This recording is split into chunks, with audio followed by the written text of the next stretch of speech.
discussant, Dr. Anil Kumar, to make his comments. Actually had 4 papers, but there were 3 presenters, and they have presented very well of their research work. Can you hear? No? Yeah. Thank you. Actually, all the presenters were very well in their presentations, and they brought out, the importance of language and expression of culture, that how it is important for an anthropologist and for the community itself, because language and expression of culture itself, speaks about their identity and also their livelihood and their way of life. And the first presenter, Mr. Namrata and Jatin, they actually spoke about the Gadaba tribe, where their work was, they claim that it is from the perspective of community, and they tried to find out the meanings out of their material culture, where they were discussing about the material culture, which is very important among the community itself, and it is not much documented as they have discussed in their paper. And also there is not much research work has been done in language and culture and emotions of the particular tribe called Gadaba. And they have visited 25 villages in their research work, and they brought out some stories of the plastic chairs and all that, importance of the plastic chairs, how it play an important role in their cultural life. And they also talk about the culture and different ceremonies, and how the people were demanding to have the clicking of photography, and how they are very much interested in that. Actually, here I just wanted to say about this presentation is like in anthropology, basically they were talking about that we should have the research on from their point of view and all that. But in anthropology, we have 2 approaches in research basically. One is ethic and one is emic research. And there is another branch which is coming up these days, that is called visual anthropology, which is not much work has been done in India itself, especially on tribals. And I actually recommend them to have these 2 concepts on emic and ethic approach, which helps you to look at that how that emic approach is helpful to study the culture from their point of view in terms of their culture, in terms of their knowledge system, in terms of their material culture. That is very much important. And many of the works, especially on Gadabas, have been done. And the research that your findings talks about the photography from Google and what that they express. But actually it has the pictures that has been taken for the research work itself. But nobody has done much of the work on this visual anthropology itself in India. So that is where the research very much needs on this visual anthropology, especially not much work has been done. And when we do this visual anthropology research, we actually bring a lot of expression of their culture. That's my view on their paper. Whereas the paper which is presented by Dr. Jesuratnam was on research needs and language and expression culture, where he talks about the constant changing is taking place among various tribes in Andhra Pradesh and also at various places in the world. And he was also talking about expression of culture is one of the important area where can anthropologists play a very important role to bring of their expression culture into the picture or into the real world, where their verbal and non-verbal material culture, folk tales, folk stories, and many other things that very important, which brings their tradition, and also it expresses their livelihood, how they depend on the environment. And he mostly discussed on various art form like dance form, and also he brought out some examples from Kodaikanal, Toti tribe from Adilabad, and among Koya tribes, Chenchu tribes, where he talks that reflection of culture in the form of dance, song, language, and many others. So he also discussed about the languages that has adopted from ecological conditions among various tribes, and he talked about the 75 languages are spoken in Orissa, where the languages of tribals are endangered.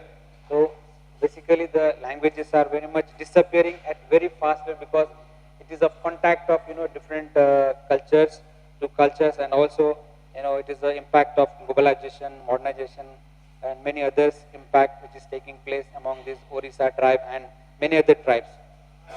And he spoke more about the importance of material culture that takes place in a tribal area, where in significance of his findings of research, he says this kind of research is not new to anthropologists. They have been doing it since long, and but he again argued there that not much detailed research has been taken place in this particular area, and he focused that doing research in this area definitely bring new focus, and because most of the traditions are neglected and disappearing by the impact of external and internal factors.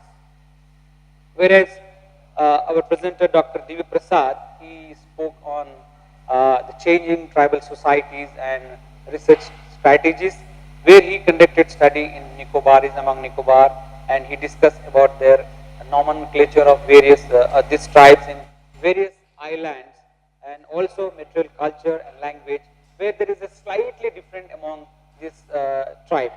And he also very much concerned after the tsunami has taken place, that how the changes are taking place among these tribes, major changes like in socio-cultural aspects, political system and lineage systems, because after tsunami, most of the tribes actually,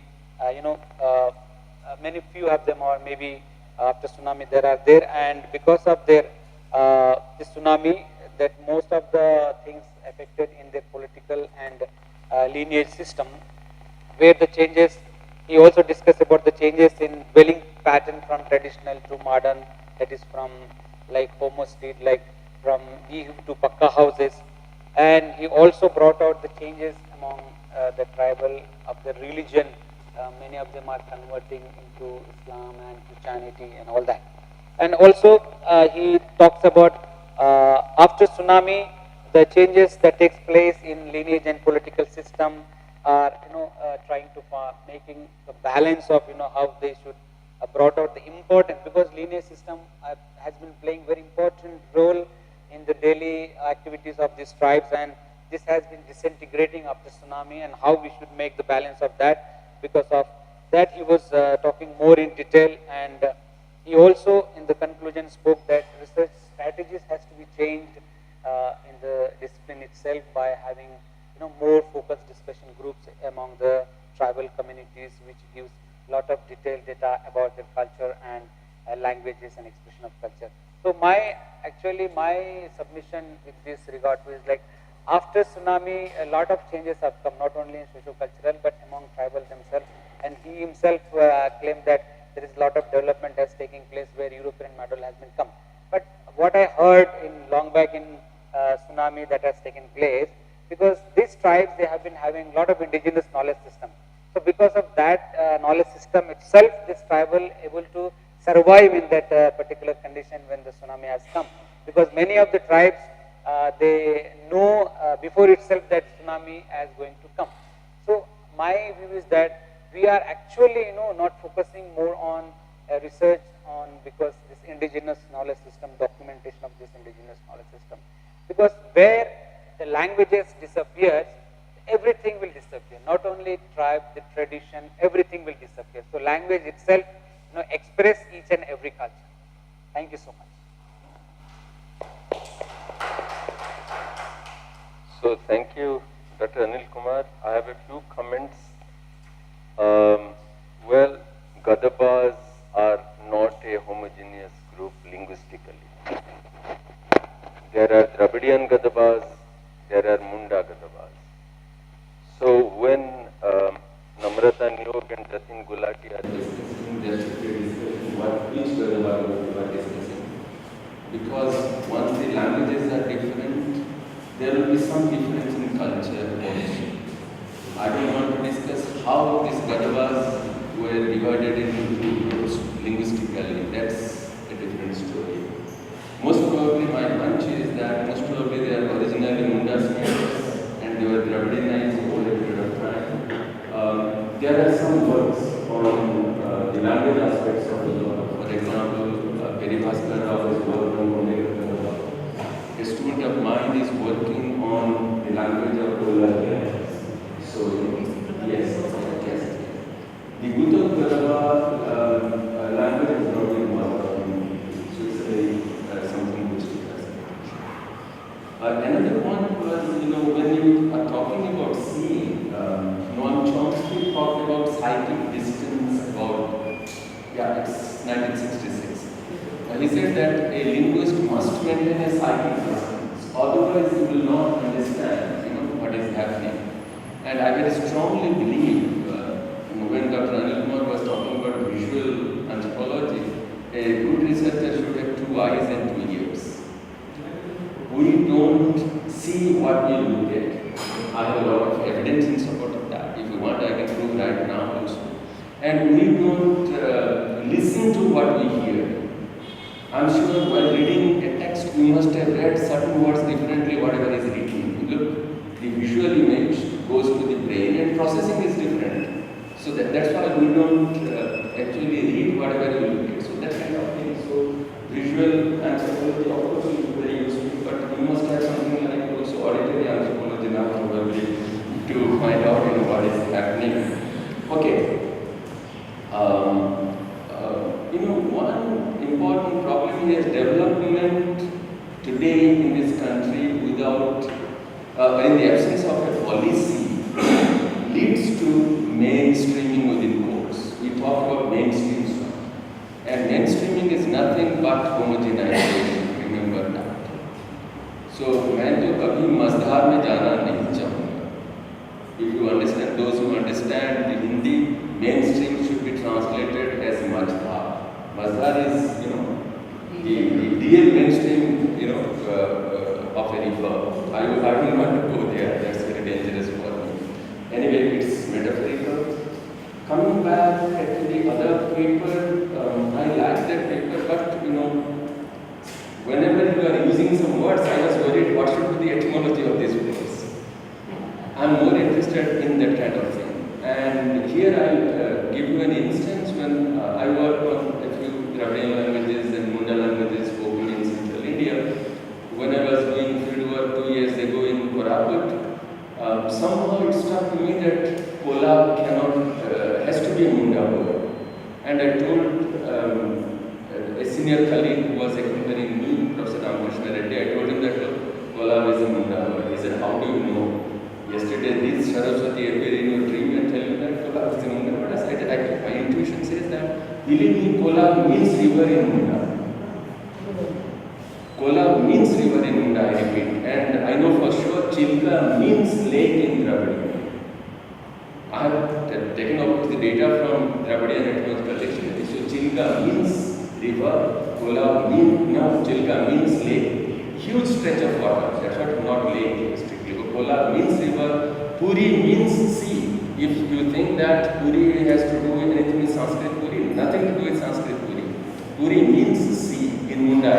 So these things are quite important for us to discuss. Okay, when we was talking about the Tenju woman cutting the child, I would like to know the name of that musical instrument because there should be a taboo. Should be a taboo, I would say. If it is a taboo, how that tabooization, tabooing takes place and what happens, these things which are quite interesting to me. Coming back to the last presentation, again the same thing. As a linguist, I am interested in the etymology of two name, etc., etc. I'll give you an example. If you know Arabic, Bakra does not mean goat in Arabic. I'm emphatic. It means cow. When it comes to India, obviously it has to become something else. So see how it has changed. Dum, aloo dum or dum biryani, whatever you take, dum doesn't mean whatever it means in India. It means blood in Arabic again. Blood. I can give umpteen number of examples to show that whenever a word is borrowed into a culture, it is homogenized in a particular way. All these things are quite interesting for me. Of course, I knew certain things because I read on Thar Nikobari, though there is hardly any document. Somebody is working, Raja Singh from CIPS. Now, that when there was a discussion on impact of Christianity or Islam on these languages, I would like to know what has happened to the ideas of substratum and superstratum.